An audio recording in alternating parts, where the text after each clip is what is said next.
Buenas tardes. Miren, ya son las 14:30 y quería pedirles, por favor, ¿me escuchan? Buenas tardes con todos. Buenas tardes, doctora, sí se le escucha. Un favor, quisiera que alguien me ayude a compartir pantalla, porque yo voy a compartir y no voy a poder avanzar las diapositivas. O yo comparto la pantalla y alguien me ayuda a pasar las diapos, no sé. A ver, vamos a tratar de compartir pantalla. A ver.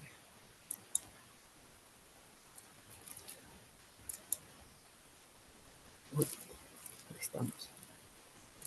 Ya me perdí. Aquí estamos. Voy a poner bien pequeño. Y vamos a poner compartir pantalla. ¿Dónde está?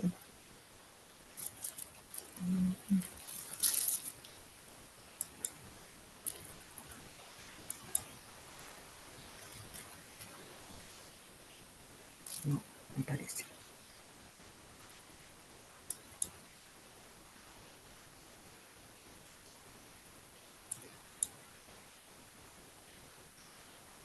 ¿Quién está como anfitrión? Chicos,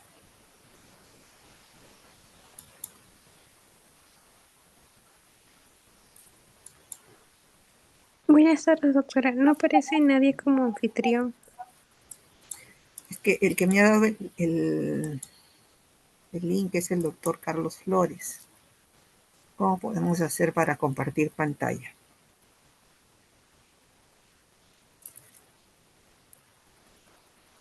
¿Dónde me puedo colocar como anfitrión o no se puede?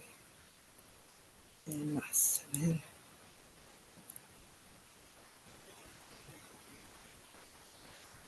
Mm,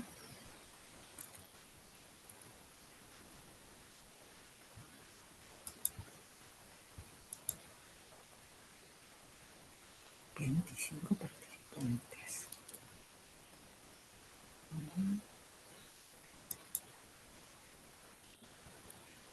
En todo caso, doctora, sería el doctor Carlos quien debería darle el anfitrión para que usted pueda compartir. ¿Y ahora dónde lo encontraré al doctor? Voy a ver si por teléfono me comunico con él un momentito. Ok, doctora.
Doctora Tapio, buenas tardes.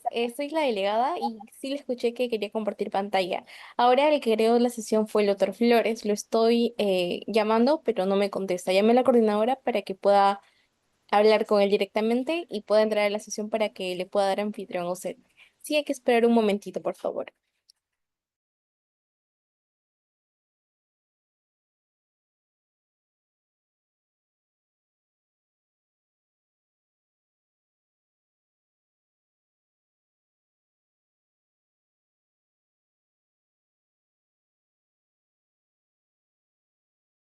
Pues ustedes saben, como futuros médicos, ya son de 11º ciclo, ya casi a los próximos años son médicos, entonces debemos de tener en cuenta que la humanidad ha conocido el parto desde tiempos antes de Cristo inclusive. Sin embargo, al momento de la historia de la medicina hemos visto que el 90% de los partos pueden ser partos normales. Hay un 10% de ellos que tienen alteraciones o que se presentan con comorbilidades para los cuales ustedes deben estar preparados de reconocer. Sin embargo, el día de hoy vamos a ver el parto eutóxico. El parto eutóxico es aquel que tiene que ver con la salida del producto de la gestación luego de los cuántos días dura un embarazo a término. A ver, alguien que me pueda decir. 40 ¿40 qué? ¿Días? semanas. Ya, eso es igual a cuántos días. A ver, está Gabriel. Sí, doctora. A ver, Gabrielito, ¿cuántos días dura un embarazo? Ya hemos dicho que el embarazo se divide por tiempos, por semanas. Por convenio, se considera que el primer día de la fecha de última regla es su primer día de gestación. Por eso es que al final, cuando nosotros llegamos a las 40 semanas, se le pone más menos 2 semanas. ¿Ok? Entonces, llegando a un tiempo de término entre las 37 semanas, o sería las 38, como dicen los pediatras que quieren que lleguen a las 38, pero ya desde las 37 semanas nosotros consideramos el término, hasta las 41 semanas y 6 días, como le deben haber dicho en sus teorías anteriores y en las prácticas. Entonces, nosotros vamos a tener un parto eutóxico en ese periodo, en el periodo entre las 37 semanas y los 41 semanas y 6 séptimos, 23 horas y 59 minutos. ¿Por qué? Si tienen al día siguiente de las 42 semanas, cuando ya cumplió las 42 semanas, ya se llama post-término. Si es antes de las 37 semanas, son 36 semanas y 6 días, es pretérmino. Entonces hay que tener en cuenta ese concepto. El parto eutóxico siempre se tiene que dar en ese tiempo, en ese periodo de gestación. Eso por un lado, con respecto a la edad gestacional. Luego, justo en este tiempo es que fisiológicamente se van a preparar todas las hormonas que ustedes conocen y que deben recordar, y van a hacer que el útero se vuelva mucho más sensible para que pueda iniciar un trabajo de parto. Chicos, ¿alguien ya habló con el doctor Flores? No, doctora, todavía no ingresa. La coordinadora se está comunicando con él. La doctora Arce. Oh my God, qué terrible. Yo quiero compartirles mi pantalla, pero no puedo. Deshabilitado. ¿Cómo se habilita? Debe haber algún mecanismo porque el que me habilitan.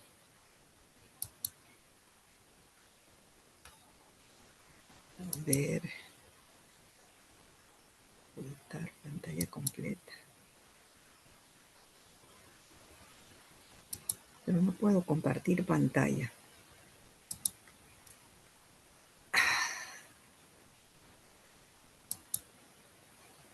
Iniciar el video, renombrar. No. Cancelar.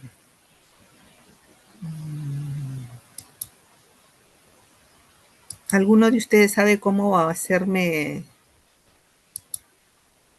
anfitrión o alguno de ustedes se puede poner como anfitrión? En este caso, doctora, no se puede. El único que tiene esa función es el que crea el Zoom.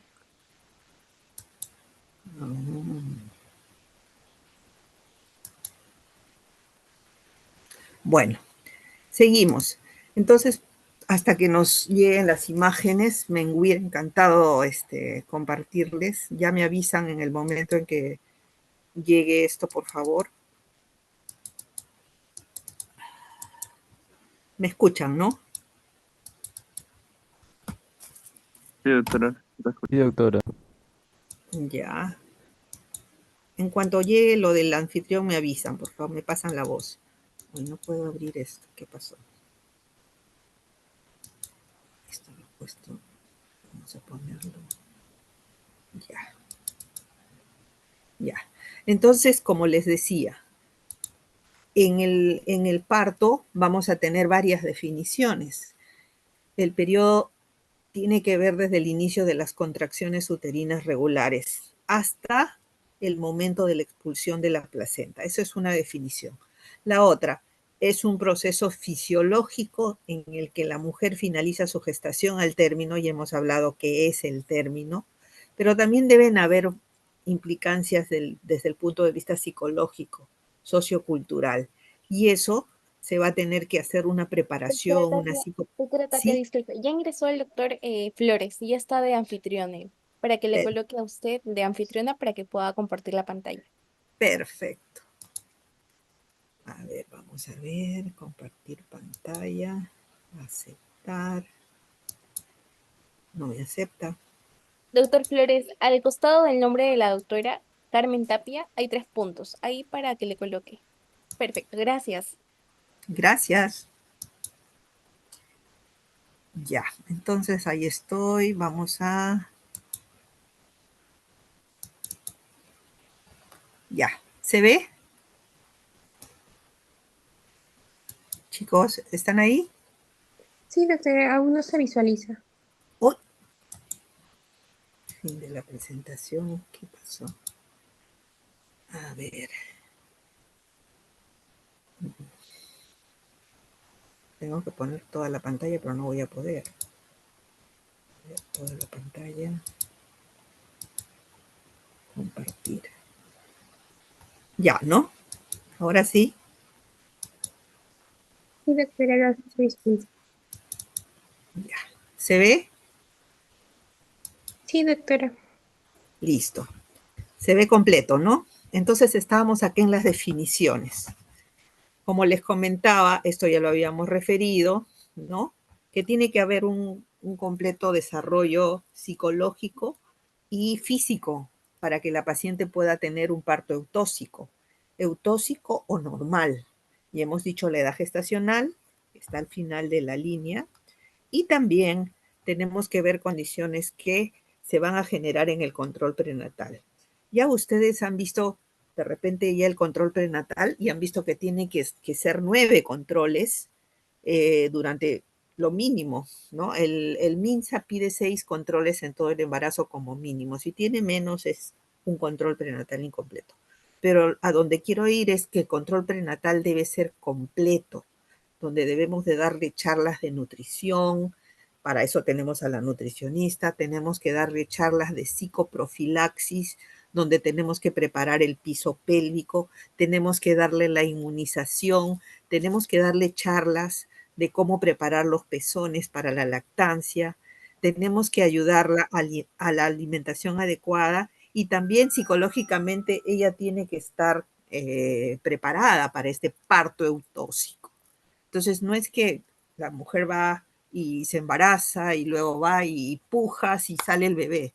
Lo ideal, según la OMS, debe ser completamente fisiológico, pero esta parte de este proceso fisiológico debe estar complementado con todo ese manejo que se debe hacer en un primer nivel, ¿no? Debemos de tener en un primer nivel, como en otros países, no sé, aquí en Minsa a veces no se cuenta con personal idóneo y a veces no se hacen todos estos procesos. Pero bueno, Ya teniendo a la gestante con todas estas condiciones previas, se llega a un momento en el cual hay cambios.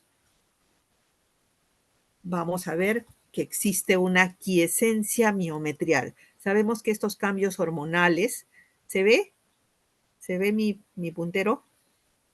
Chicos, ¿están ahí? Sí, Sí, doctora. doctora. Mira, por si acaso, de repente estoy hablando sola, por si acaso. Les los llamo ahí o estén durmiendo, despierten, por favor.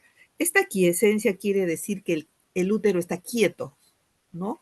Esta quietud debe durar hasta las 37 semanas, es decir, que no deben haber sustancias que se producen en el organismo que generen que esto se interrumpa. Entonces, solo se puede dar las contracciones fisiológicas. Entonces sabemos que para esto participan sustancias, hormonas, como la oxitocina y las prostaglandinas, ¿no? Que vamos a ver un poquito más adelante. Justo después de las 37 semanas, más o menos entre las 37, 36 y 38, se van a dar una serie de cambios que vamos a referir en unos momentos, que van a hacer que esto se active. Ya no va a haber la quietud, sino va a haber la activación de estos receptores y vamos a tener la susceptibilidad de los gap junctions, que son las uniones intercelulares entre los miocitos del miometrio, para poder responder a las contracciones. Y esta contracción va a tener ya como una estimulación dada por estas sustancias.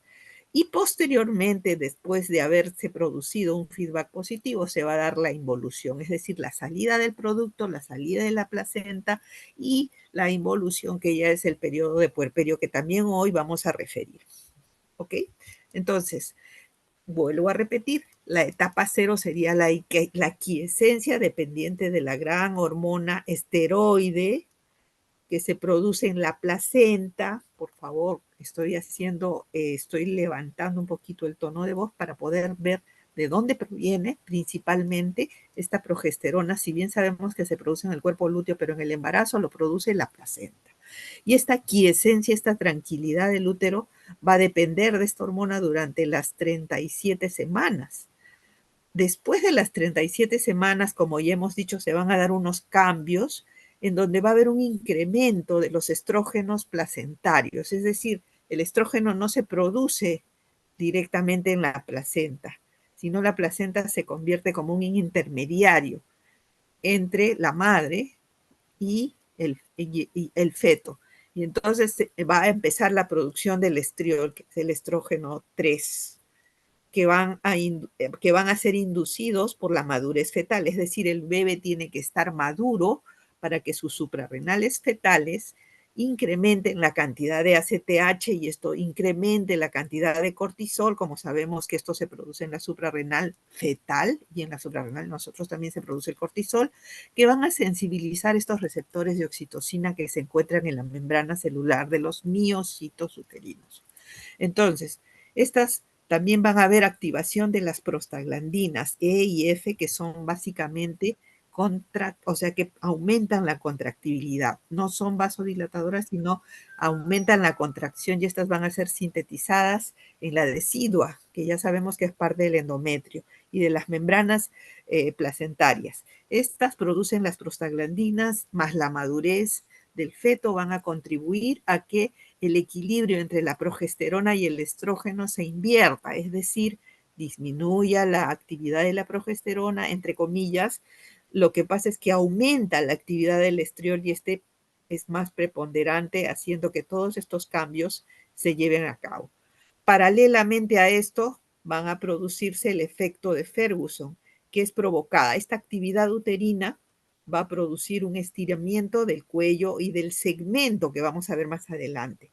El segmento uterino, que es lo que sería el istmo antes de embarazarse, que va a ser estimulado por esta vía de la oxitocina, que va a estimular y va a producir un feedback positivo. Y ya sabemos que todo feedback positivo produce un caos, hasta que este caos termine explotando. ¿Cuáles son los feedback positivos, Gabriel? A ver, Gabrielito, yo les he dicho en la clase. Ya no se acuerda, Gabriel. Seguro que no ha leído. O Gabriela, ¿está por ahí? ¿Aló? ¿Hay alguien? Chicos, chicos, ¿alguien me está escuchando? Sí, doctora, se le doctora. escucha. Buenas tardes. Sí, doctora, Gabriel, no me has contestado. Después de un rato contestan ustedes. Creo que me han dejado hablando sola. Bueno, este feedback positivo hace que se produzca más producción de oxitocina, más producción de contracciones, más producción del descenso fetal y la salida del producto, la salida de la placenta, y en ese momento recién termina este feedback positivo. A eso se refiere. ¿Ok? En la etapa 2, entonces, después de que este fenómeno se ha producido, se produce el trabajo de parto activo con las contracciones, que vamos a referir todas las características en unos momentos.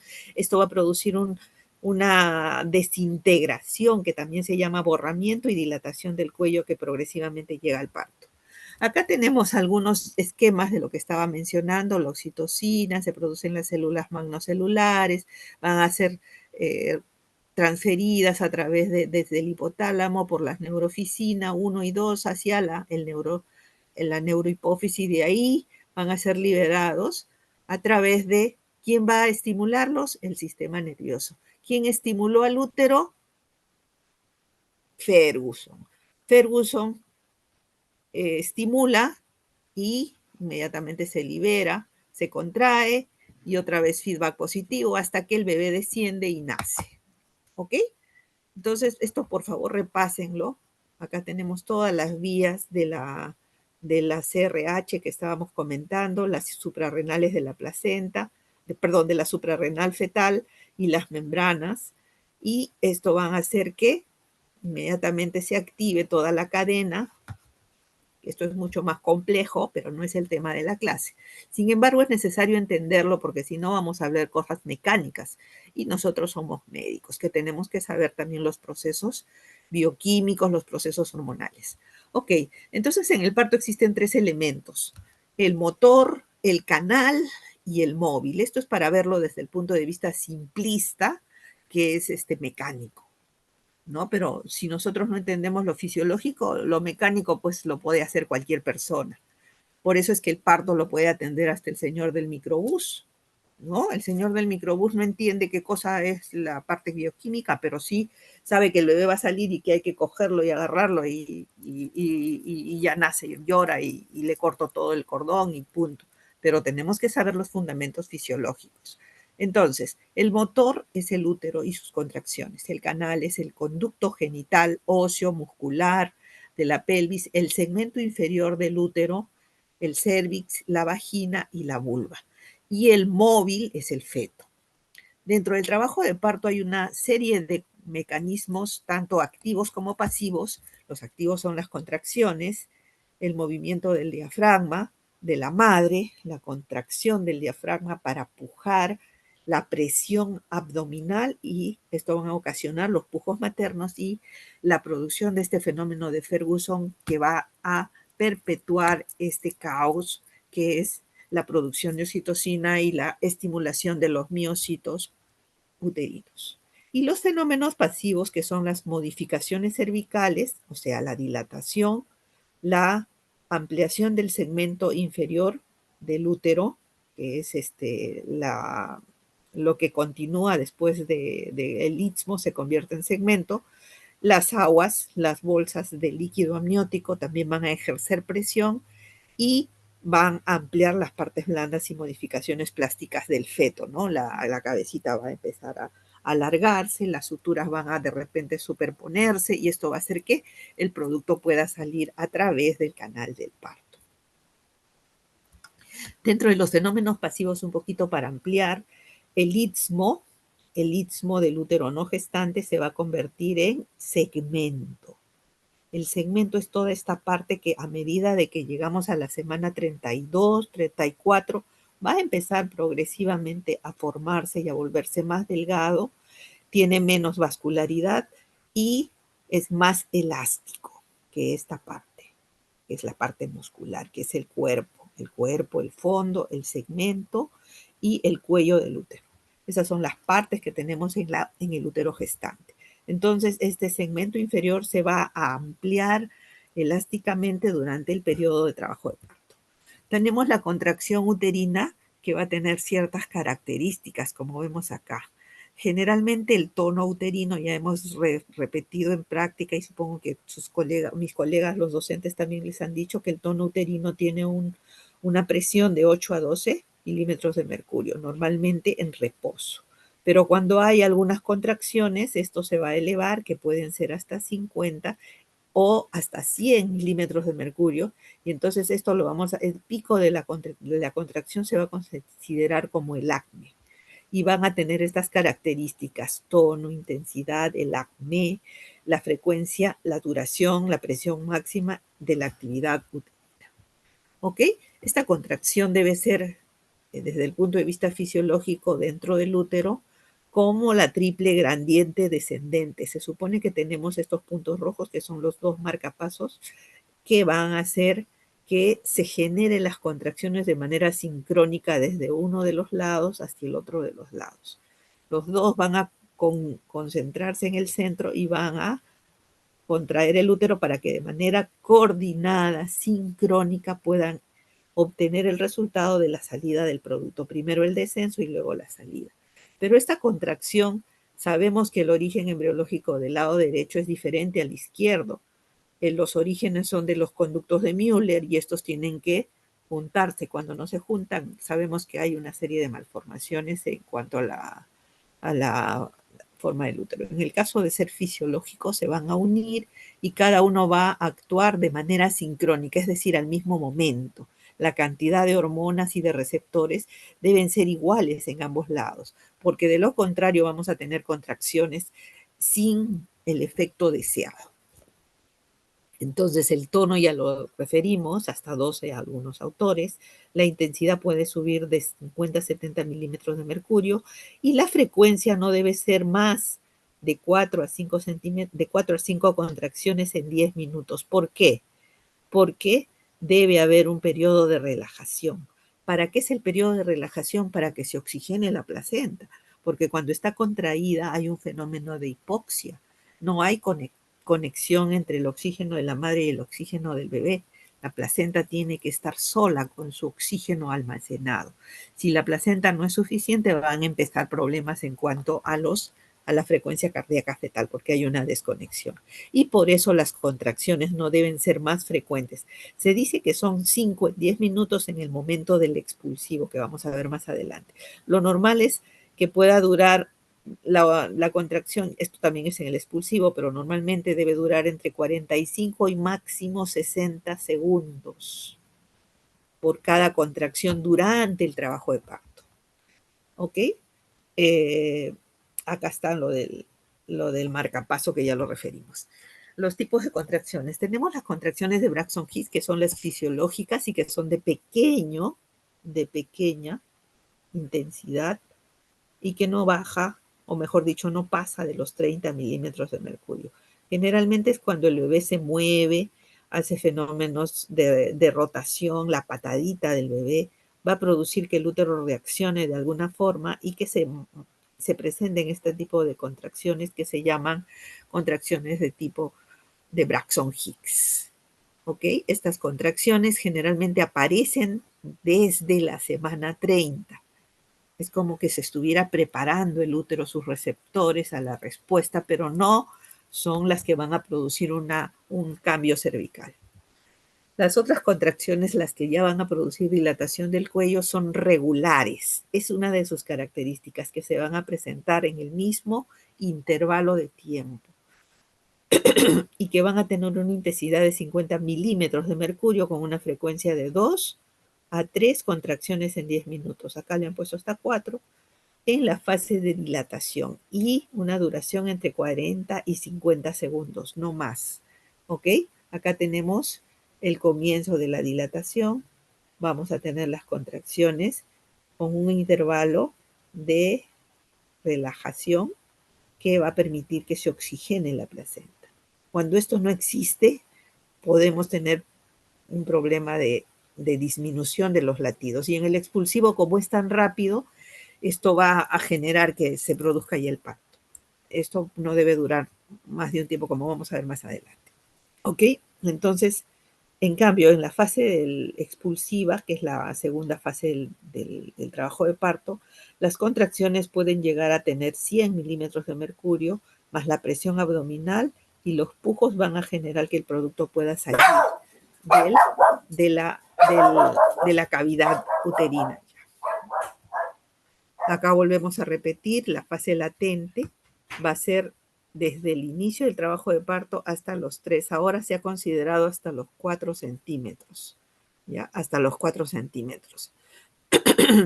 La aceleratoria y la desaceleratoria, como vamos a ver más adelante. La segunda etapa es el periodo expulsivo, que es cuando ya tenemos 10 de dilatación, vamos a ver el cuello también, cambios en el cuello, hasta el nacimiento del feto. Y la tercera etapa es la salida de la placenta, desde que nace el bebé hasta la expulsión de la placenta. Y este periodo se llama el alumbramiento.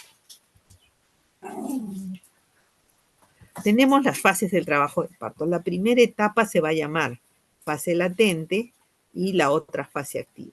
¿De cuándo a cuándo se llama fase latente? Hay variaciones. Antiguamente se llamaba fase latente de 0 a 3, luego dijeron de 0 a 4. Actualmente se considera de 0 a 4 centímetros de dilatación del cuello uterino y generalmente el tiempo que se da en una paciente que nunca ha dado a luz, en una nulípara, es hasta 20 horas. Y en una multípara es hasta 14 horas total. Puede durar, ¿ya? Y la fase activa es cuando ya tenemos una dilatación más de 5 centímetros. Generalmente en una nulípara la dilatación va a progresar 2 centímetros por hora, en una multípara 1.5 centímetros por hora. Esto es variable, como vamos a ver más adelante. En la segunda etapa que hemos referido, el expulsivo, que es la salida ya del producto de la gestación, en una nulípara, o sea, en la que recién es su primer parto, vamos a tener hasta 90 minutos que puede durar. Por eso en el momento de tener esas contracciones intensas no pueden ser muy prolongadas porque podemos empezar con algún grado de hipoxia fetal. Entonces esto hay que tenerlo muy presente. Y en la multípara es mucho más rápido. Puede ser hasta 60 minutos. Estos son los tiempos máximos. ¿Ya? Los tiempos máximos puede durar menos. Generalmente dura menos, pero estos son los rangos máximos de duración. La tercera etapa que llamamos alumbramiento, en la nulípara, o sea, en la que está dando su primer parto, puede ser hasta 45 minutos y en la multípara hasta 30 minutos. Hasta, porque puede ser menos. Algunas veces ha sido 15 minutos. En los partos precipitados, como vamos a ver ya cuando vean las variaciones de los partos eutóxicos, puede durar todo el trabajo de parto hasta 2 horas. Y la tercera etapa dura 5 minutos, 10 minutos, estos partos explosivos que pueden dar laceraciones del canal. Pero esas son alteraciones. Ahora estamos viendo todo lo que sea eutóxico. Tenemos a las curvas de Friedman, seguramente han escuchado, y si no, lo vamos a revisar ahora. Acá tenemos lo que estábamos refiriendo, las fases del trabajo de parto. La fase latente, que es hasta 3 a 4 centímetros de dilatación. La fase activa y la segunda parte del periodo, en este caso la que tiene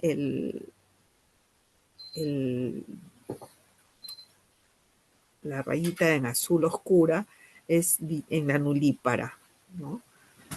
La nulípara, debe ser la multípara, porque la multípara generalmente es más rápido. Debe haber algún error.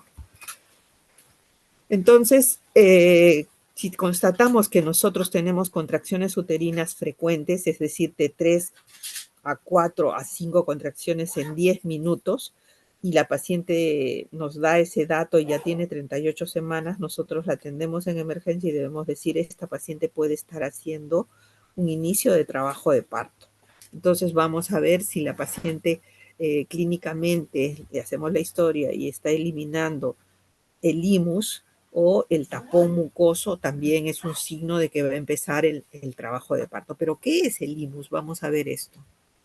Acá tenemos la duración de las fases latente, que ya no se llama, ya no existe esto de prolongada, generalmente no es un trabajo de parto real, pero esto lo van a ver cuando ya vean los tipos de distocias. Ahorita solo estamos viendo lo normal, esto solamente es una referencia. Fase activa retrasada, eso también lo van a ver. Detención de la dilatación, estas son las variaciones que puede haber patológicas. Nosotros estamos viendo lo fisiológico. ¿Cuáles son las recomendaciones de la labor de parto? Según la guía de atención del parto normal, podemos ver que se puede colocar una anestesia. Actualmente en las clínicas, en el Rebagliati, por momentos tenemos o no la utilización de la anestesia epidural en las pacientes que están en trabajo de parto. Generalmente se pone cuando estamos en la fase activa de dilatación. ¿Por qué? Porque en la fase activa vamos a disminuir el dolor, pero la contracción se va a dar, se va a seguir dando, porque sabemos que esto tiene un desencadenamiento de tipo hormonal, como ya hemos referido anteriormente. ¿Está claro hasta ahí, chicos? ¿Alguna pregunta hasta ahí? Ya. No, claro, doctor. Ya. Son dos nomás los que están escuchando, ¿no? Porque los demás creo que no están presentes. Doctora, disculpe, Doctora. creo que en la fase latente habían de 3 a 4 centímetros de dilatación. En la fase activa, ¿cuántos centímetros hay de dilatación? ¿O eso? Desde 5, eso vamos a referir un ratito, desde 5 a más. Desde 5 hasta 10 se considera la fase activa. ¿Ok? Acá vamos a recordar. Está muy bien tu pregunta. Acá vamos a ver esta curva de Friedman. ¿Dónde está mi curva de Friedman? Acá está. Acá está. Esto es la dilatación. Esto es el tiempo. ¿No? Acá vamos a tener 4 de dilatación. Desde acá para acá se considera la fase activa. ¿Ok? Desde 4 hasta 10 se considera la fase activa. Y ya cuando tenemos 10 se considera el periodo expulsivo o segundo periodo del parto. Toda esta etapa, fase activa y latente, va a ser la fase de dilatación. ¿Está claro? Muy buena la pregunta para poder aclarar este concepto. Entonces, según Friedman, existía estas curvas como S itálica, no sé si se ve en verde, en donde vemos que las contracciones van a permitir que la dilatación vaya progresando. Acá tenemos 1 en 2 horas, acá tenemos 2, casi en 2 horas más a 3 horas. Va avanzando progresivamente en la fase latente, que puede durar hasta 12 horas, 14 horas, la fase latente. Y la fase activa es mucho más corta. Miren cuánto dura. 4, 6 horas. La fase activa suele ser más corta. Pero hay una parte de periodo de aceleración máxima que va entre... vamos atrás. Una fase de aceleración máxima, si vemos la curva, entre 4 y 7 es una aceleración rápida. Pero esta se va a poner un poquito la desaceleración, antiguamente llamada esta fase.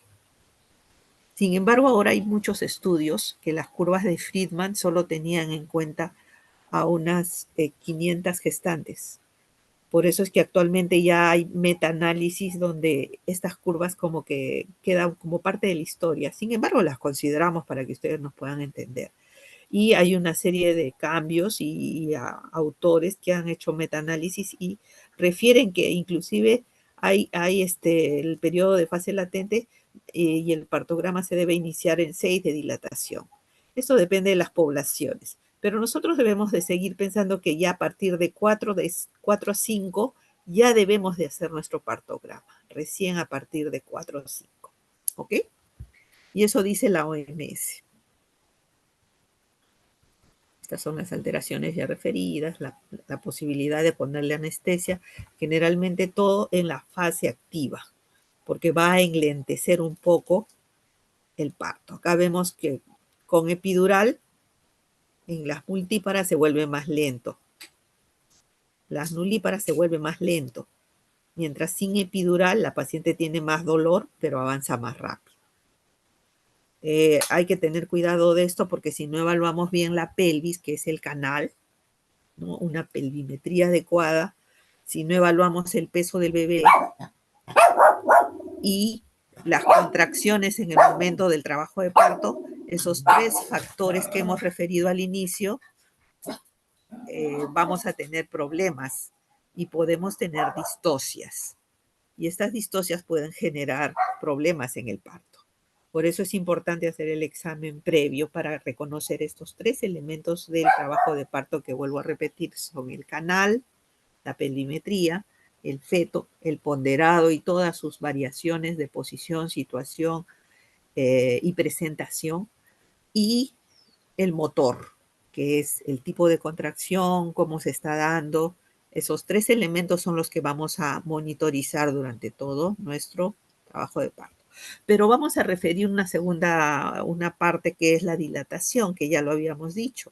En sala de dilatación tenemos que abrir el partograma. Pero ¿por qué se da esta monitorización? Como dijimos, hay que hacer una evaluación integral de la paciente. No es solo la barriguita, no solo es el parto o el Leopold, ¿no? Y el pujo, sino tenemos que ver cómo está la presión, cómo está el pulso, cómo está la temperatura cada hora, cómo varía, ¿no? El control de la dinámica uterina debe registrarse cada 30 minutos. Si es manual o de modo continuo, se usa el monitor electrónico, que deben de haberlo visto en algunos hospitales, o de manera cualitativa mediante cruces. Una cruz, 2 cruces, 3 cruces que se van a ir anotando en el partograma que ahorita lo vamos a referir. También el tacto vaginal es importante y se debe realizar con una técnica estéril. El número de tactos vaginales debe restringirse, pues a mayor cantidad de tactos vaginales, puede ser mayor el riesgo de endometritis puerperal porque estamos introduciendo gérmenes de la parte externa de los mismos genitales de la mujer. Entonces aquí vamos a cuantificar la dilatación del cuello mediante el tacto vaginal. El primer tacto vaginal que le hacemos a la gestante debe ser a las 36 semanas en el control prenatal para determinar si su pelvis es buena o no para un parto y si la presentación o no es adecuada. Y ya de acuerdo a eso le decimos cuando empiece su trabajo de parto la volvemos a reevaluar y después de iniciado el trabajo de parto, como le digo, tiene que ser con esta frecuencia de los tactos vaginales. Se recomiendan menos de 5 tactos vaginales. Ahora, si tenemos una paciente con ruptura de bolsa, imagínense, podemos tener otras complicaciones. Entonces, ¿qué significa borramiento o incorporación del cuello? Este borramiento que ustedes deben haber escuchado a los cuellos de multípara, muchos de los alumnos y los internos les dicen cuellos de multípara, porque las multíparas tienen un borramiento o incorporación del cuello rápido y se da junto con ellos se da la dilatación del cuello. Todo esto con mecanismos relacionados a la oxitocina, a las prostaglandinas y el fenómeno de Ferguson que ya referimos al inicio. Y se van a producir a medida que el feto es propulsado a través del cuello y la pelvis de la madre. Esta va a iniciar con la pérdida de ese tapón mucoso que les dije. Ese tapón mucoso va a estar acá en el cuello durante todo el embarazo. Sabemos que la progesterona hace que el cuello tenga un moco espeso y ese moco espeso que más o menos va a tener 3 centímetros de longitud, el cuello largo, antes del inicio de la gestación, durante todo el embarazo, va a hacer que no haya entrada de gérmenes desde la vagina hasta la bolsa amniótica. Y esto protege y esto se va a perder durante el pródromo de trabajo de parto. Entonces la pérdida del limus o tapón mucoso va a ser un aviso hasta 7 días antes del mismo trabajo de parto que ya va a iniciar su parto. ¿Ok? Entonces esto es el tapón mucoso. Y la formación de las bolsas de aguas, estas membranas de líquido amniótico van a también hacer una presión a través del cuello para que éste se incorpore y se dilate.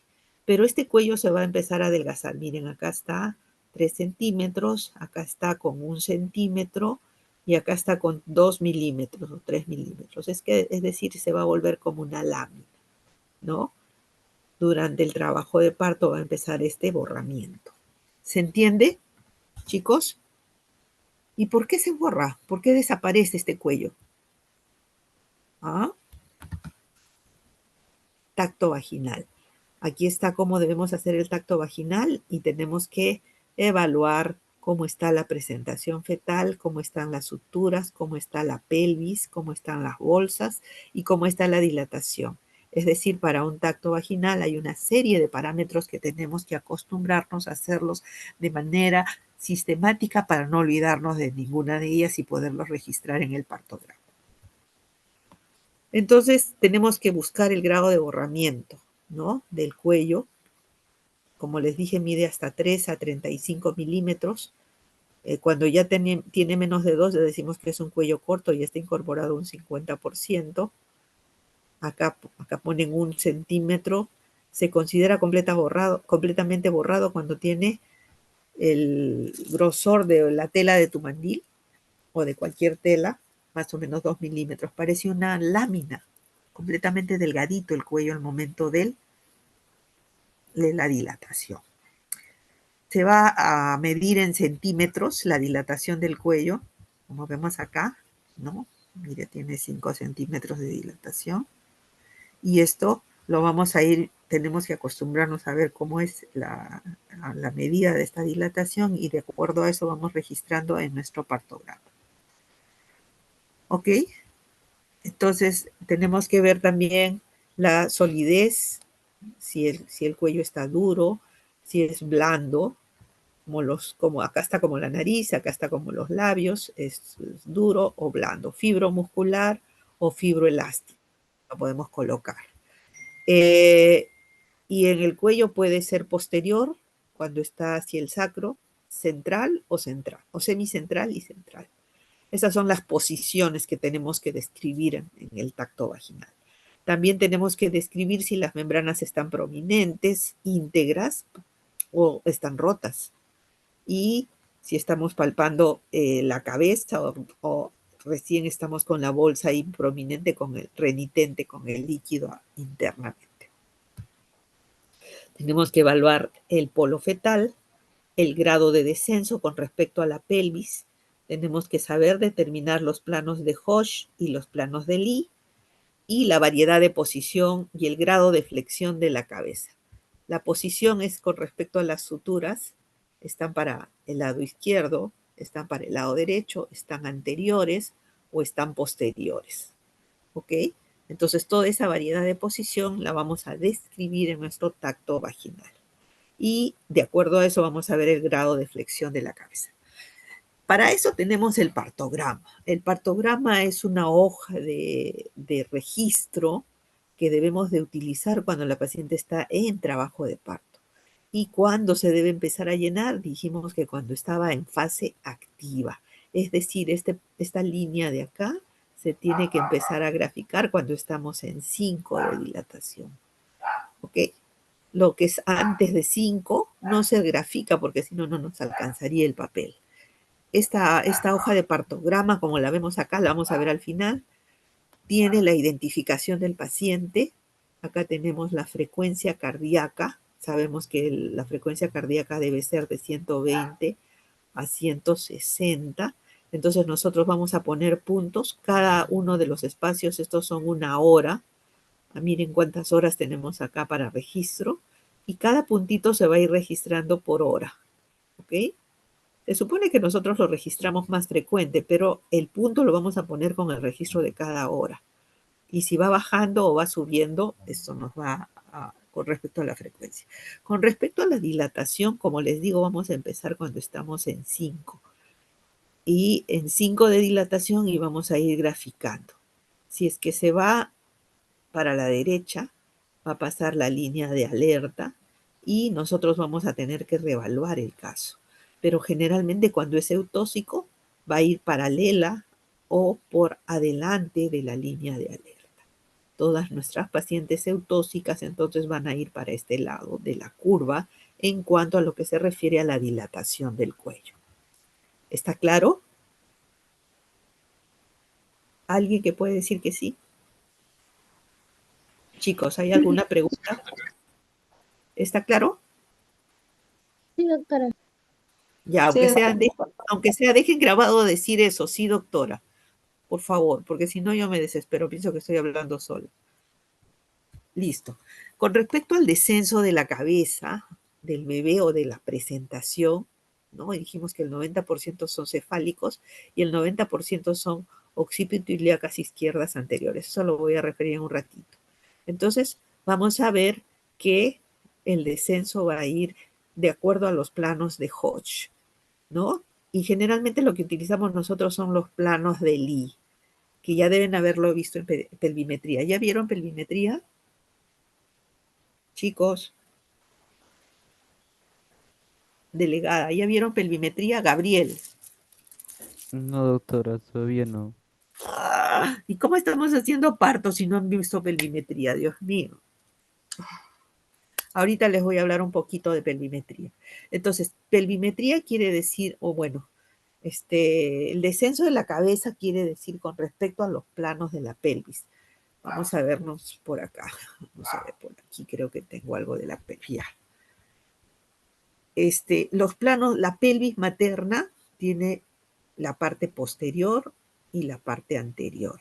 Está formado por los coxales, ¿no? Estos coxales que van a unirse al sacro. No me digan el ilion, el isquion y el pubis, porque esos son 3 huesos que se unen. Y cuando ya somos adultos, todos los que ya cumplieron 18, ya tienen un solo hueso que se llama ilion o coxal.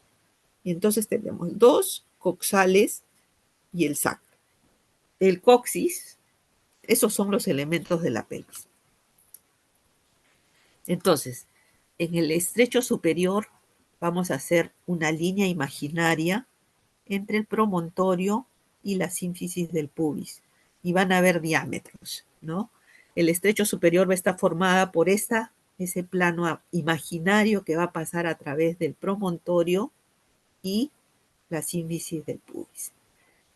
El plano medio, desde S2, pasando por las espinas ciáticas, hasta la parte media del retropubis.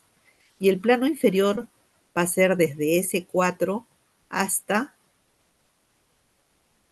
perdón, desde la punta del coxis hacia el borde inferior del pubis.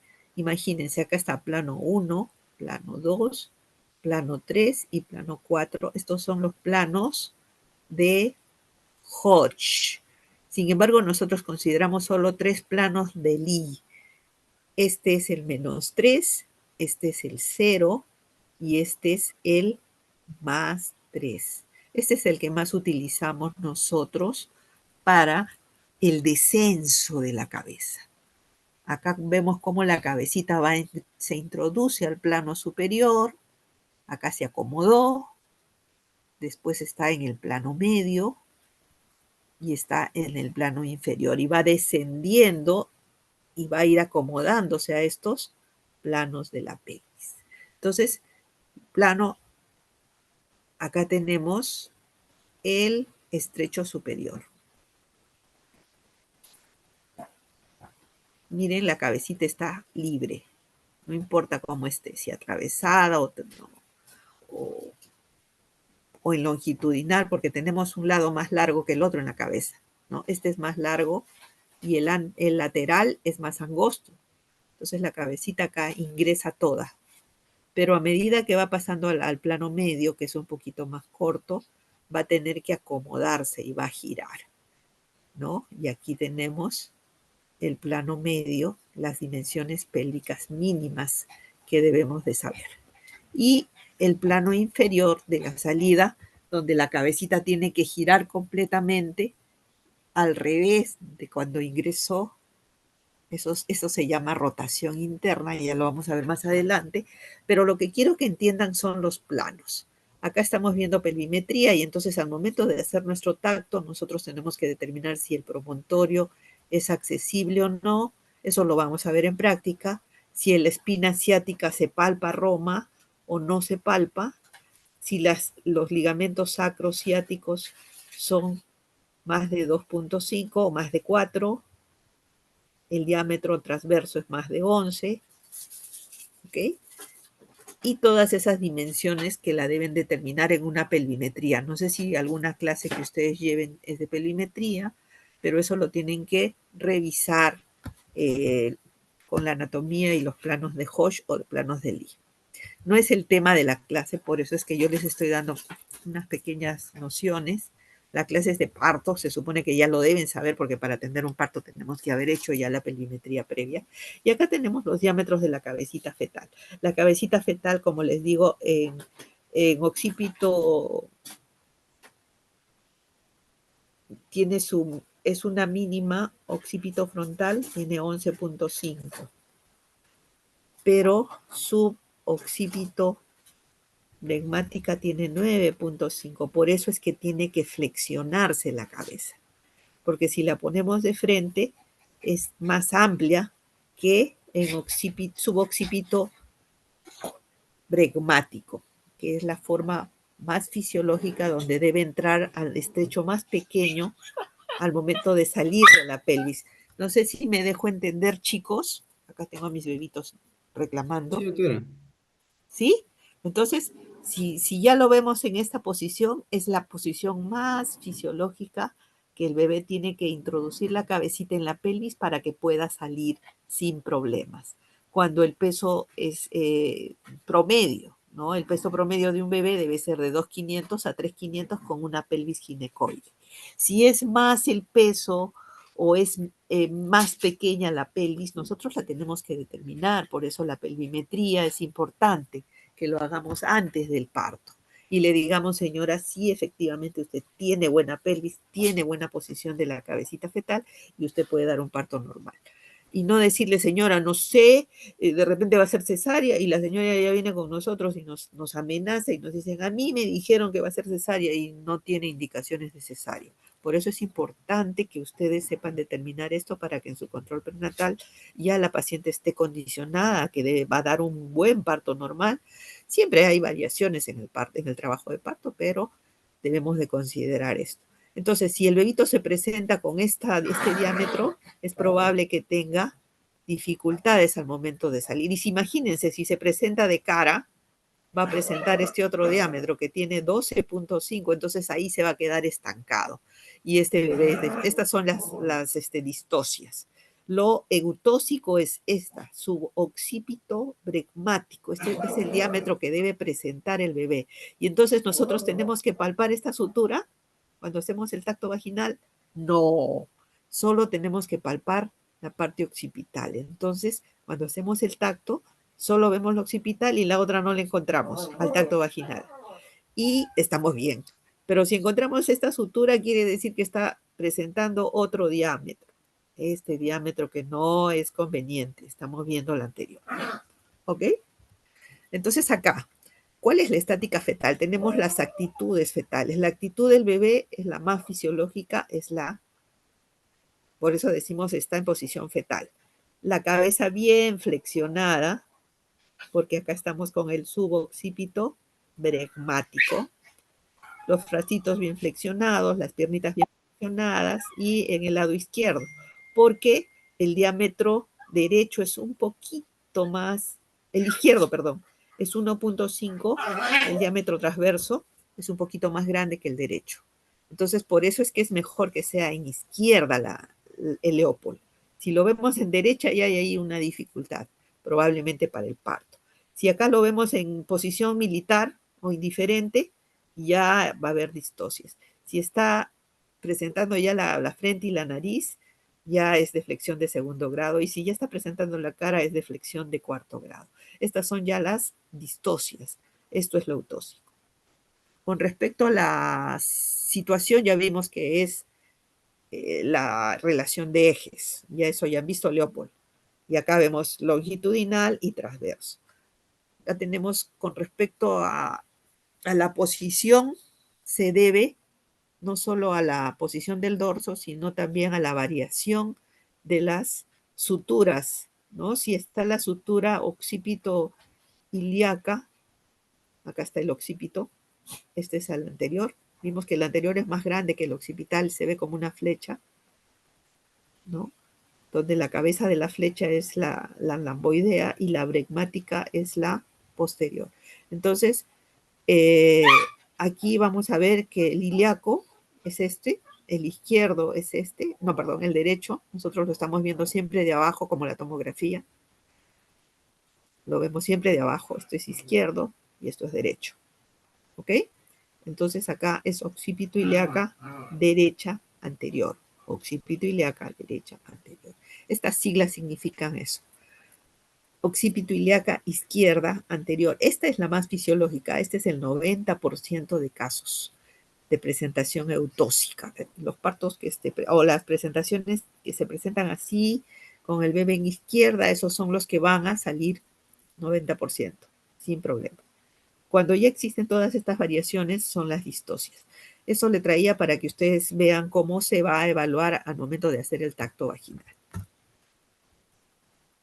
El Leopold, que ya lo saben, ¿no? Otra vez la presentación y la diferenciación de las suturas durante el tacto vaginal.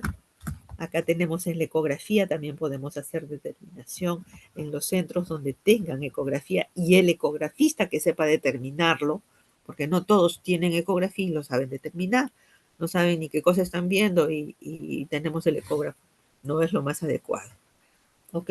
Entonces vamos a ver cuáles son los mecanismos del parto. Los mecanismos del parto son el parto de la cabeza, el mecanismo de parto de los hombros y el mecanismo de parto del resto del cuerpo. Entonces vamos a ver que existe una acomodación en el estrecho superior. Ya hemos visto el estrecho superior. ¿Cuál es, chicos? Este es el estrecho superior, para que no se olviden. El estrecho superior. Para los que están medio dormidos y recién se despierta, este es el estrecho superior. Promontorio retropúbico. Promontorio retropúbico. El diámetro que lo vamos a determinar el conjugado diagonal con el tacto vaginal. ¿Ok? Entonces, volvamos a lo que estábamos y vamos a tener conceptos. El sinclitismo, el asinclitismo. El sinclitismo es lo eutóxico, es que justo está en la línea media entre el promontorio y la parte anterior de la pelvis. La sutura sagital está justo equidistante de los dos. A eso se llama sinclitismo. El asinclitismo es cuando se desvía la cabeza. La desviación de esta sutura sagital, que puede ser de flexión lateral hacia una ubicación más anterior o más posterior. Si la sutura sagital alcanza el promontorio sacro y presenta la parte parietal anterior y el médico explora, se va a llamar asinclitismo anterior. Y si es lo contrario, si se ve la sínfisis del pubis, con respecto a, se ve más grande la parte posterior, va a ser asinclitismo posterior. ¿Está claro, chicos? Estos son, el sinclitismo es lo eutóxico, el asinclitismo ya viene en la distosia. Entonces acá tenemos las variaciones de posición de la cabeza. ¿Cuál es la más frecuente para nosotros? Esta. Occipito ilíaca izquierda anterior. ¿Ya? Por favor. No olvidar eso. Los demás son distocias. O pueden ser variaciones de la cabeza fetal en el momento del trabajo de parto, como vamos a ver ahora. Entonces, el encajamiento. ¿Qué es el encajamiento? Cuando el diámetro biparietal, es decir, esta zona, el biparietal, acá está el parietal, el temporal. Biparietal. Si nosotros vemos desde acá hasta el otro lado, ponemos entre los dos, tenemos los dos parietales. Entonces ese es el diámetro biparietal del bebé o transversal mayor en la presentación occipital, pasa a través de la entrada pélvica, es decir, en el diámetro superior, en el diámetro menos 3 de Hosh, de Lee, en el menos 3. Este sería el 0, que es a nivel de las espinas ciáticas. Entonces, a esto se llama encajamiento. Entonces, cuando nosotros hagamos el tacto, vamos a decir, la presentación está en 0, ya está encajado. Si está en menos 3, por encima de menos 3, está no encajado. Si ya entró a menos 3, menos 2, menos 1, también está encajando, pero no está encajado completamente. Luego tenemos el descenso. Ya vimos que la cabeza va a ir descendiendo a medida que el útero se contraiga y paralelamente a esa se tiene que dar la flexión. ¿Para qué? Para que se presente el diámetro suboccipito bregmático. Suboccipito bregmático, y esto hace que el bebé pueda salir sin problemas. Entonces, oye, acá no se lee bien. Quiero ocultar esto. Ya. Consiste en un giro de la cabeza de forma que el occipucio se desplaza hacia la sínfisis del pubis a partir de la posición original. Bitemporal, espinas ciáticas. ¿Está claro?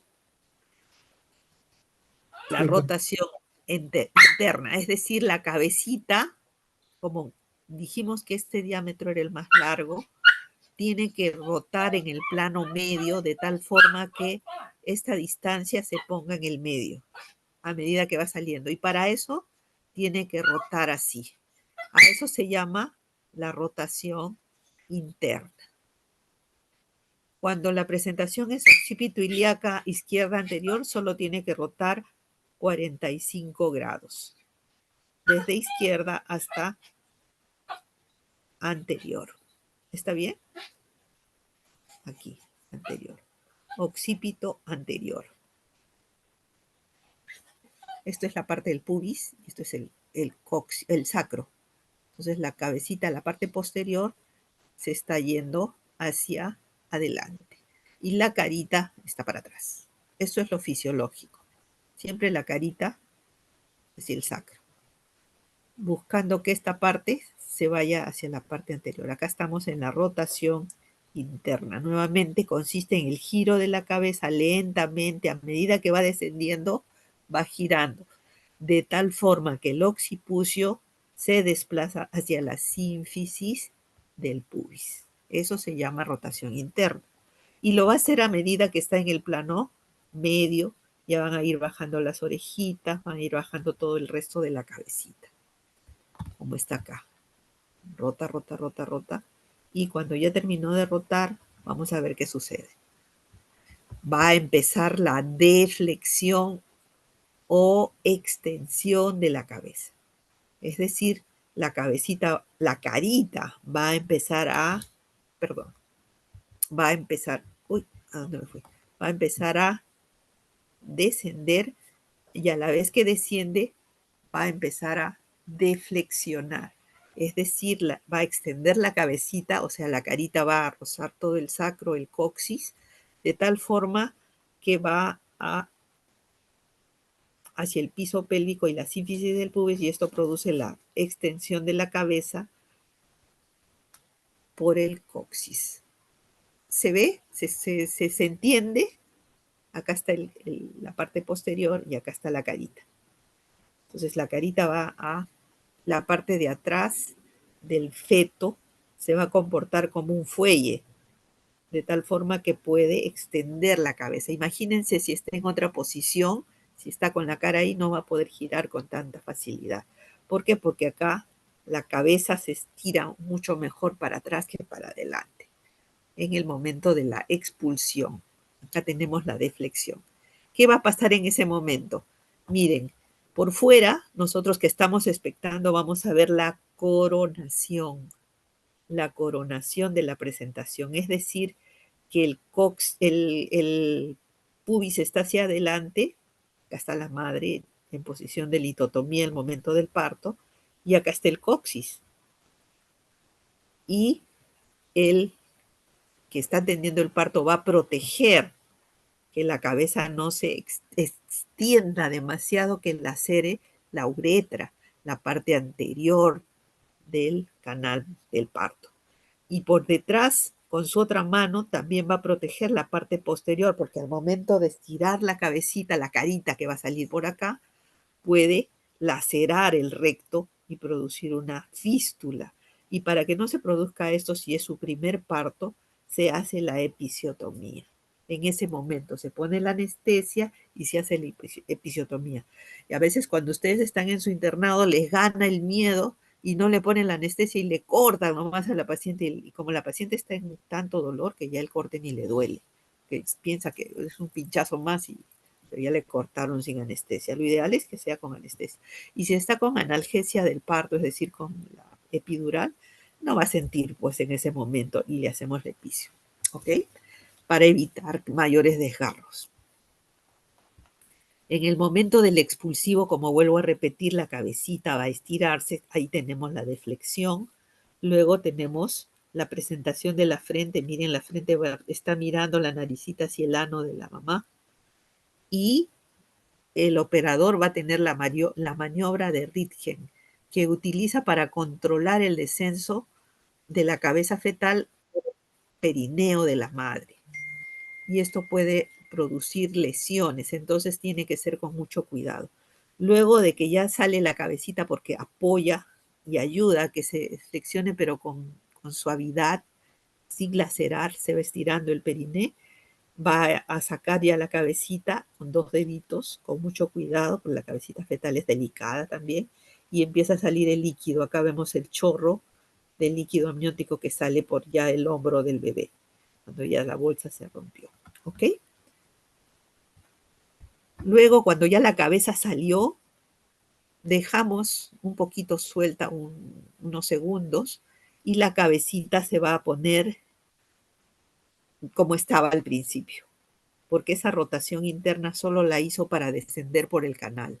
Pero cuando ya sale, vuelve a su posición normal. ¿Por qué?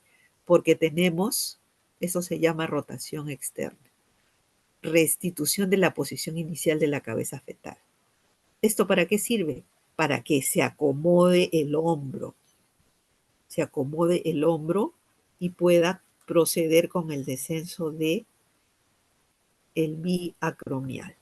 Entonces el hombro tiene que salir a través del canal. La parte más delgada es la anteroposterior, la más chiquita, y la más amplia es los hombros. Por eso es que se pone anterior. Y estaba en el Leopold, la encontramos en longitudinal, izquierda y cefálica. Entonces acá se vuelve a restituir esa posición, la posición inicial del feto. ¿Y para qué? Para que se dé la expulsión del hombro anterior. Salida del hombro bajo la sínfisis del pubis, con cuidado, ¿no? Nosotros vamos atendiendo y vamos traccionando un poquito la cabeza, no traccionar mucho, porque podemos producir ruptura de acá del plexo braquial y vamos a producir una parálisis en el bebé. Y después vamos a tener nuestro juicio. Por eso es que la tracción debe ser muy suave, simplemente para ayudar a que esto se desplace, pero sin lesionar ni al bebé ni a la mamá. Entonces, luego desciende este hombro y ya sale el hombro posterior. Y luego ya se desliza con rapidez y nuestras manos tienen que ir hacia la parte de las piernitas del bebé, de la espalda del bebé y las piernitas para que no se nos caiga en el balde, ¿no? El bebito. Generalmente recomendamos que el parto sea vertical, en posición, y debe ser acompañado. Esto es lo que dice Minsa para el momento del parto, ¿no? Donde el esposo debe estar con la mamá, apoyándola en todo momento, y el parto debe ser vertical. Y hay mesas especiales para el parto vertical donde el operador o el que atiende el parto, el médico, la obstetriz, puedan tener esa facilidad de poder atender el parto de manera más fisiológica. Y va a haber menos lesión tanto de la parte anterior del periné como de la parte posterior. Por acá les paso un link para que ustedes puedan ver un parto, ¿ya? Y de pronto les voy a pasar un parto que también de la institución que tenemos por ahí, un WhatsApp. Ya se los paso a sus compañeros para que los pasen por el WhatsApp. ¿Ok? Acá tenemos ya cuando el bebé ya nació, ¿no? Y el momento de la atención del recién nacido, que lo tiene que ver el neonatólogo o la enfermera. Ahí hay que registrarle sus huellas, aspirarle las secreciones y hacer el contacto piel a piel con la madre. ¿Ok? Acá tenemos nuevamente el parto, cómo se va a dar, cómo se dilata el cérvix, el estado 2 y el estado 3 que vamos a iniciar ahora, que ya es el alumbramiento. El alumbramiento entonces es la salida de la placenta. Por acá tenía una, acá está. Expulsión de la placenta y las membranas ovulares. Debe haber cambios en la forma del tamaño del útero. El útero que tenía 35 centímetros va a pasar a un útero de 20 centímetros. Entonces el útero, al cambiar de dimensiones, va a producir una contracción intensa y esto va a hacer que la placenta se desprenda. El descenso del cordón umbilical también es otro indicativo.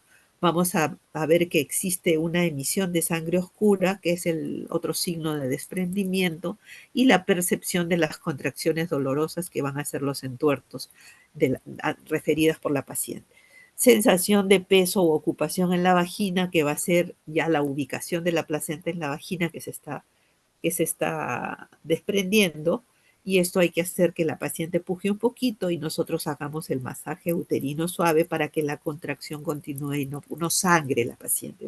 Principalmente nuestra función es evitar que sangre. El alumbramiento. ¿Cuáles son los signos de desprendimiento? El sangrado y la reaparición de la dinámica uterina. Acá vamos a tener una serie de signos que ahorita lo vamos a volver a referir con figuritas, y vamos a obtener a la placenta, que tenemos que describir en el reporte de parto cuánto mide la placenta, cuánto pesa el bebé, qué Apgar tuvo, cuánto duró la dilatación en la fase latente, cuánto duró la fase activa, y generalmente pesa entre 500 y 600 gramos, y una sexta parte del peso del recién nacido. Vamos a tener que comprobar que todas sus membranas estén completas con la cara materna y la cara fetal. Entonces, para el alumbramiento de la placenta vamos a tener en el 80-90% el desprendimiento tiene lugar en la forma que se presenta la cara fetal, es decir, la cara lisa, que se llama la de Schultz. Y el proceso se inicia con la tracción y la formación de un hematoma en la parte central de la placenta, y esta se va a ir descendiendo y salir a través del canal de parto. Entonces, ¿qué es el alumbramiento dirigido? Después de la salida del bebé, en el momento en que está saliendo ya el hombro, el obstetriz o la obstetriz que está asistiendo al parto, que es el enfermero o la enfermera que nos está ayudando en el parto, tiene que administrar 5 unidades o 10 unidades de oxitocina. En el hospital nuestro le administramos 10 unidades de oxitocina intramuscular, ¿ya? Intramuscular, o 5 unidades endovenosa. Mejor es la intramuscular. ¿Cuál es la vida media de la oxitocina? Gabriel, ¿está ahí o ya se durmió? Así estoy, doctora. ¿Cuánto está? ¿Cuánto es la vida media?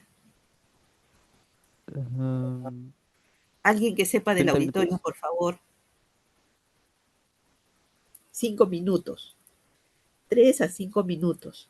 Entonces la idea es que nos ayude de manera inmediata y rápida para que el útero se contraiga, y una contracción intensa va a producir ese desprendimiento de las membranas y de la misma placenta, de la decidua basal. ¿Ok? Y vamos a pinzar el cordón tras la colocación del neonato sobre el abdomen materno. Ese es el contacto precoz que debe haber entre la madre y el bebé. Y luego puede haber se deja colgando la pinza y vamos a ver que existen una serie de signos. Tiempo de salida puede durar hasta 30 minutos la placenta. entre la salida del recién nacido y la salida de la placenta. El 90% de las placentas se expulsaron a los 15 minutos, pero el 97% se expulsaron dentro de los 30 minutos. Por eso se considera 30 minutos como el óptimo. Si ya tenemos hasta 45 minutos, ya tenemos que empezar a preocuparnos, porque puede haber algún grado de acretismo y entonces o retención de algunas partes de la placenta adheridos de manera anómala al endometrio. Y entonces en estos casos ya hay que hacer extracción manual o bajo anestesia de la placenta. Entonces, por eso es importante este tiempo, por eso es importante el uso de oxitocina. ¿Para qué?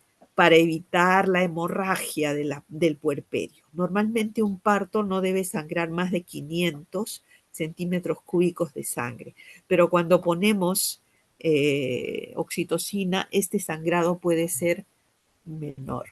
Si ponemos al bebé en contacto con la madre, va a empezar a hacer la succión y la succión va a producir oxitocina.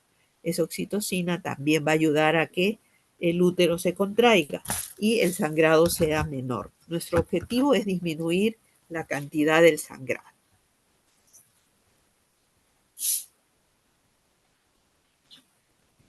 Y acá tenemos las maniobras de alumbramiento. Le había dicho el signo de Kushner. ¿Qué es el signo de Kushner? Cuando ustedes han pinzado el cordón a 3 a 5 centímetros por debajo de la horquilla vulvar, vamos a palpar el hipogastrio, como está palpando acá, no del fondo, sino del suprapubis, porque si hacemos del fondo y traccionamos, podemos invertir el útero, y la inversión uterina es una emergencia obstétrica porque el útero se invierte, el cuello se cierra y sangra como si hubiéramos roto la aorta.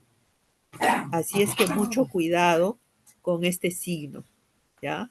Hay que tener mucho cuidado siempre, la palpación debe ser en el suprapubis, no en el fondo.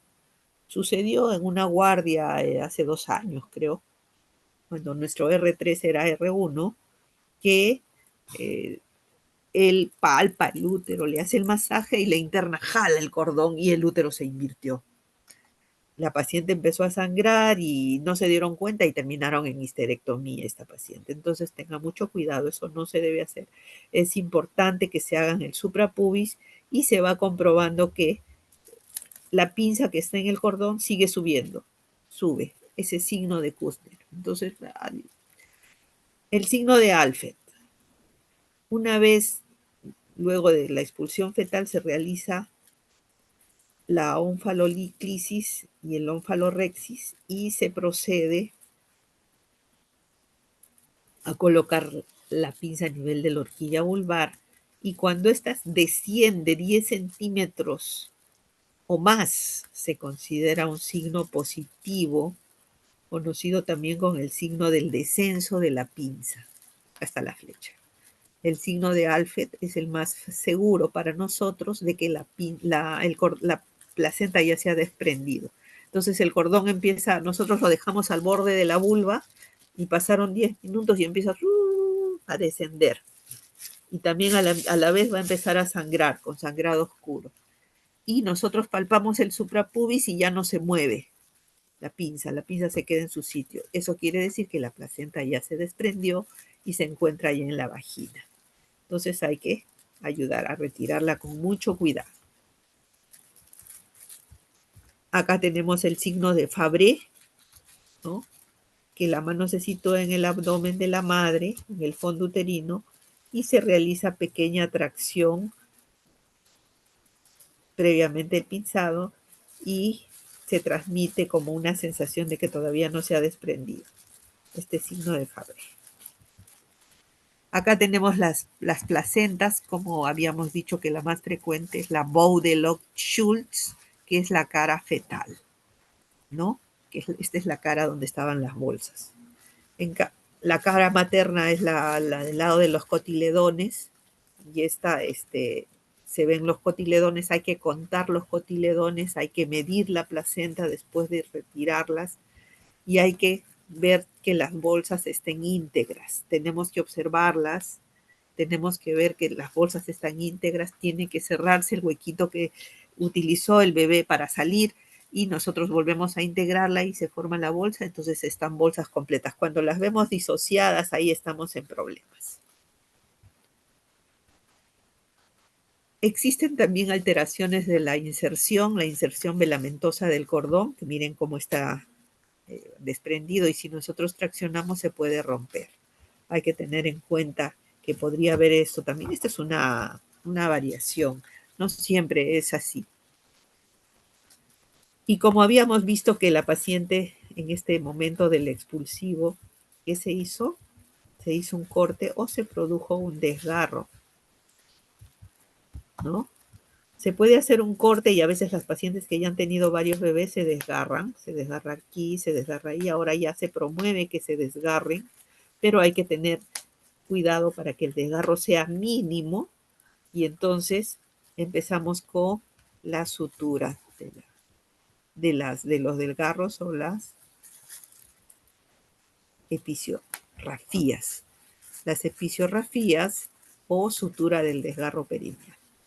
Hay que tener que esto es para abreviar el periodo expulsivo y disminuir la morbilidad fetal, evitar la distensión de los tejidos y desgarro perineal, prevenir el prolapso genital y la incontinencia urinaria y facilitar las maniobras obstétricas, sobre todo cuando vamos a hacer un parto instrumentado, que no es el tema, se debe hacer la episiotomía, pero si no, solamente los desgarros. Y hay que tener en cuenta que para la sutura de los desgarros se tiene que cubrir o suturar por partes. Si se ha lesionado músculo, hay que suturar y afrontar el músculo y luego la mucosa, ¿no? Acá se suturó el músculo y luego se sutura la mucosa, porque si nosotros solo suturamos la mucosa, vamos a tener un desgarro perineal, una deformación de la vagina con un desgarro. Esto generalmente tiene sus indicaciones. Acá están las indicaciones: macrosomía fetal, expulsivo prolongado,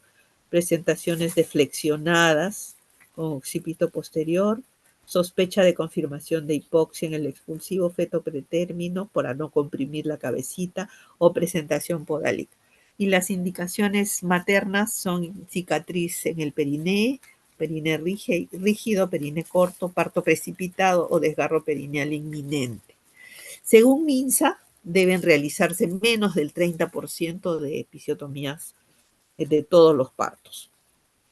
O sea, no es la mejor indicación, solamente sus indicaciones ahí están referidas. Clasificación de los desgarros, acá tenemos las del primero, segundo grado, que son las más frecuentes, el 90% se dan estas lesiones, ustedes las suturan y no hay problema. Pero cuando ya tenemos el tercer y cuarto grado, ya tenemos lesiones del esfínter, que pueden ser menos del 50% o más del 50%, tenemos el 3A, el 3B, y cuando ya está lesionado el esfínter interno y externo ambos, se llama el grado 3C. Cuando ya hay lesión del esfínter anal y de la mucosa rectal, ya hay como una fístula, ya es de cuarto grado, y acá tenemos que llamar al cirujano. Nosotros no suturamos los desgarros de cuarto grado porque ya tenemos lesión del recto, de la mucosa anal. ¿Ok? El puerperio. Después del parto se inicia el puerperio inmediato, que comprende hasta las primeras 24 horas, el inmediato, el tiempo de 2 horas tras la terminación del parto, la primera hora después del parto, y es ideal para el contacto piel a piel, el inicio de la lactancia materna.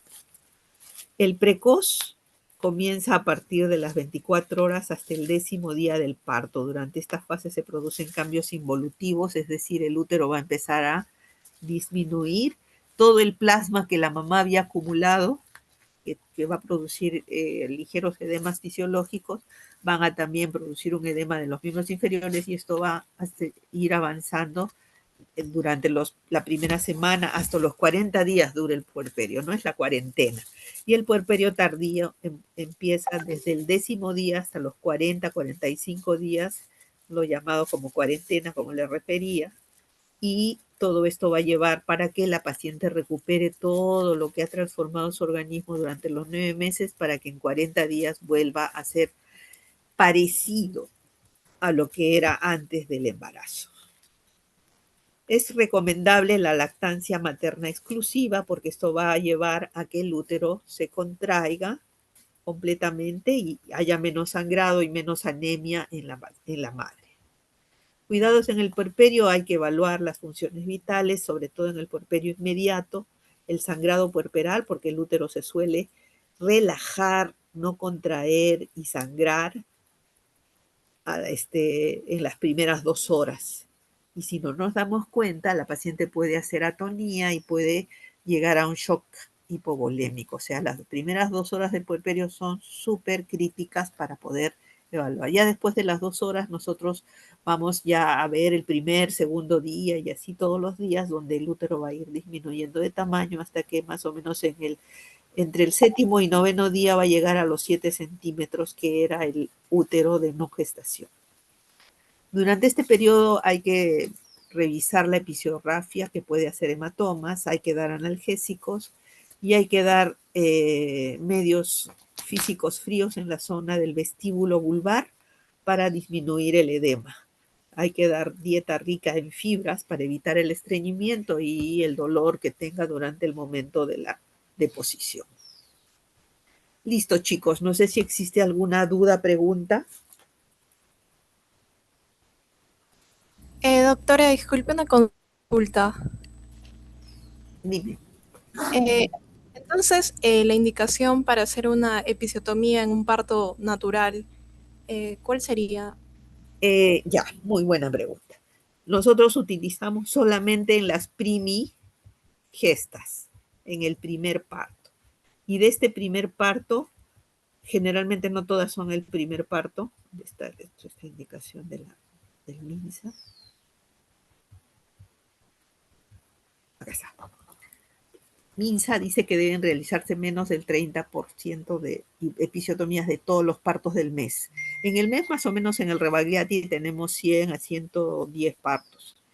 Y de ellos, 30 o menos deben de tener episiotomía. Generalmente solo se indica en el primer parto. Si ya tiene su segundo, tercer, cuarto, octavo parto, ya no necesita una episio, sino simplemente se puede disminuir mediante esa maniobra de Rigen la presentación de desgarros de primer y segundo grado.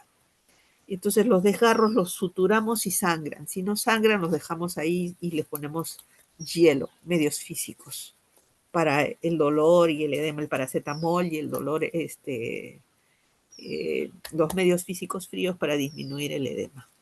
Entonces, la indicación en el caso de parto eutóxico solamente es en las primigestas. Generalmente en las multíparas no, salvo que el bebé sea macrosómico, que tenga un expulsivo, y todas estas indicaciones ya se convierten en patológicas, ¿ok?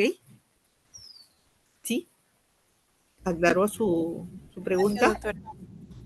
¿Alguna otra pregunta más?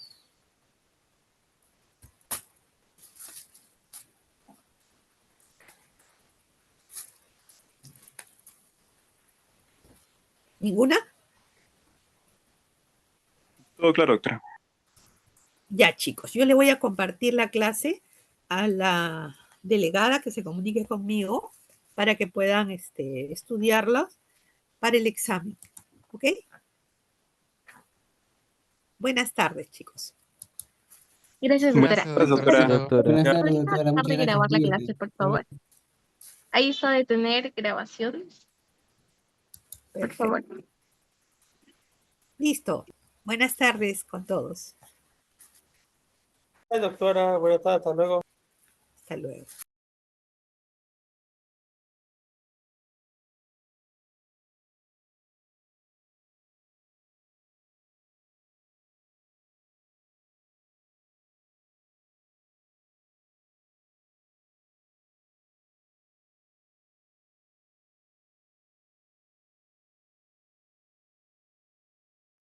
Doctora Tapia, es que me podría terminar la grabación, por favor. No, no le apareció todavía.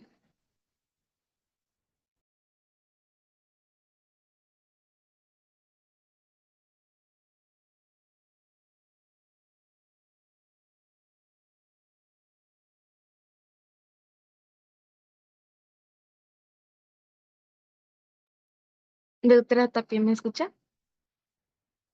Doctora.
Chicos, por favor, retírense de la sesión. Chicos, chicos.